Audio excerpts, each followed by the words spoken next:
अजमेर के कृष्णगंज थाना क्षेत्र के रहने वाले परिवादी दीपेश बंसल ने फर्जी तरीके से जमीन बेचकर धोखाधड़ी करने के मामले में मुकदमा दर्ज कराया है।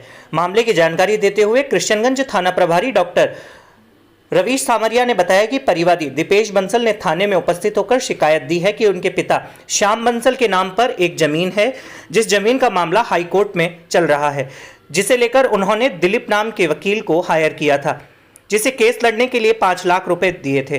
जहां परिवादी ने वकील दिलीप पर फर्जी तरीके से जमीन का पट्टा लेकर रमाशंकर नाम के व्यक्ति को जमीन बेच दी, जिसे लेकर उन्होंने धोखाधड़ी करने का मुकदमा दर्ज कराया है। पुलिस ने परिवादी की रिपोर्ट पर मामला दर्ज कर जांच शुरू कर दी है। किसने दर्ज कराया? देखिए, परिवादी हैं दीपेश बंसल। इन्होंने थाना कृष्णगंज पर उपस्थित होकर के हमें एक रिपोर्ट दी, जिसमें उन्होंने बताया है कि मेरे पिताजी की एक प्रॉपर्टी थी, उनके पिताजी का नाम श्याम बंसल है, जो SPVJ से ऑक्शन में छुड़ाई हुई थी, और इसी को लेकर के कोई ADA में भी वाद दायर था। तो ADA का और श्याम बंसल जी का एक प्रकरण जो हाईकोर्ट में विचाराधीन है, उसके लिए इन्होंने वकील दिलीप जी को किया था। दिलीप शर्मा जी ने इसके पेटे मुकदमा लड़ने के लिए 5 लाख रुपए इस तरह की ली थी, जैसा उन्होंने FIR में लिखाया है।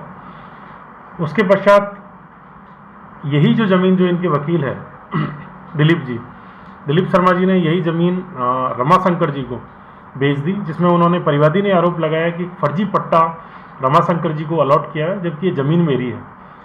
इस तरीके से एक ही ज़मीन के जो पूर्वमयी वकील थे उनके दिलीप जी, उनके द्वारा रमाशंकर जी को फर्जी एक पट्टा इशू कर दिया है ADA का, जैसा उन्होंने FIR में आरोप लगाया।